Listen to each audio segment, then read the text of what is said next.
Welcome to another episode of The Adult Potato. I'm Fiona Tater. This week we have some drama. Let's start off with the resignation of Deputy Fire Marshal Everett Pettit, and now the resignation of Fire Chief Michael Patterson.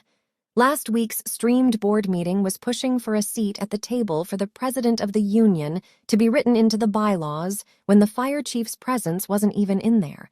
Looks like that meeting was enough to push Chief Patterson over the edge as he resigned last week, giving 30 days notice.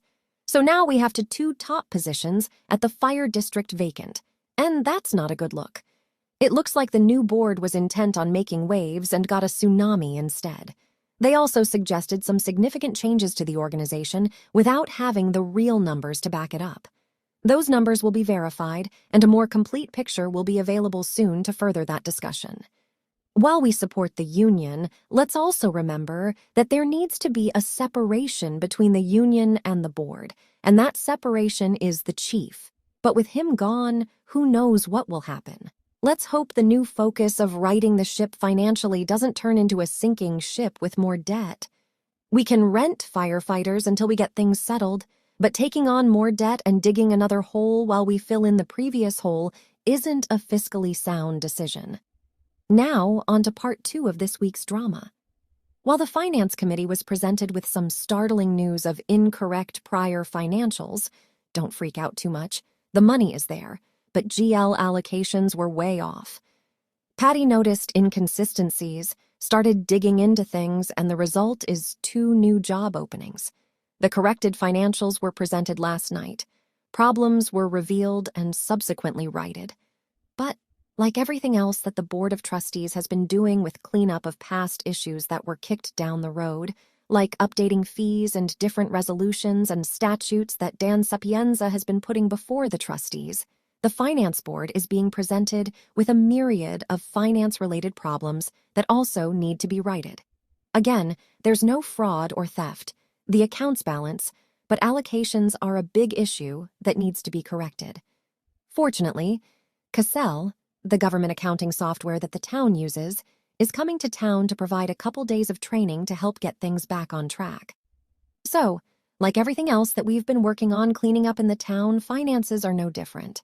The Finance Committee has only been around for a year now, so they're starting to learn what to look for, getting used to cyclical spending and expenses, especially when it comes to percentage of expenses on financial reports versus the percentage of the fiscal year that we're in. Lots of experience building right now to help spot issues faster in the future, which we're hoping doesn't happen, but is good to be prepared for just in case. And the timing of the discovery shouldn't be lost on anyone. Filling open staff positions makes a difference. For example, Patty Garcia has been both town administrator and interim town clerk since August of last year. Ethan Muzz filled the town clerk position in March, and our new favorite person, budgeting and accounting analyst Janice Foster, started around the same time. With some real estate freed up in Miss Garcia's brain, she had the bandwidth to focus on administration and spotted those discrepancies that lead to new financials, finding out about late payments that were made to vendors by contacting different areas as bills aren't sent directly to her, and ultimately spotting positions in accounting that needed to be vacated and posted for new hires.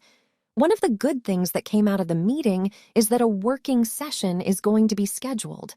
The team of 5 that is running everything right now is being run ragged with only so many hours in a day to get things done, and to uncover and fix things that need to be done.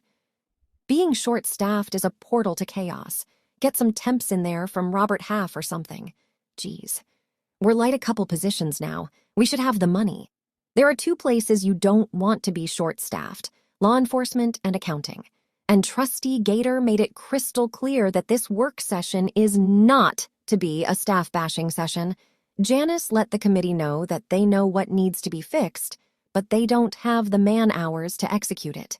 Here's hoping that the committee can provide some support to the crew that is doing the work before they get burned out and leave, too. So, in a nutshell, bad news that most took well with some manufactured drama to spice things up a bit. The money is there, accounts balanced, but allocation is a mess, which makes it pretty hard to compare our current state to specific budget areas. The software people are coming to provide training, with Janice spending someone on one time for GL-specific purposes. We've had a revolving door for at least 4 years when it comes to finance directors that needs to be resolved. And for the rest of the finance staff, we need to pay people well, support them, and let them know that they're valued. Maybe some of the hostility that's been experienced by town staff in the past from board and committee members will be toned down because catering lunches doesn't wash out the taste in your mouth after being belittled by people that are supposed to be leaders in the town. Moving on, it's time to get ready for July 4th. As always, there will be a ton of events to participate in. The day begins with your choice of a 5K race starting at the middle high school called the Quarterback Club 5K to support the football team, or a pancake breakfast at the filling station, then the parade, with a new option this year. You can buy a ticket at the Wellington Manor to sit on the front lawn and get a free drink.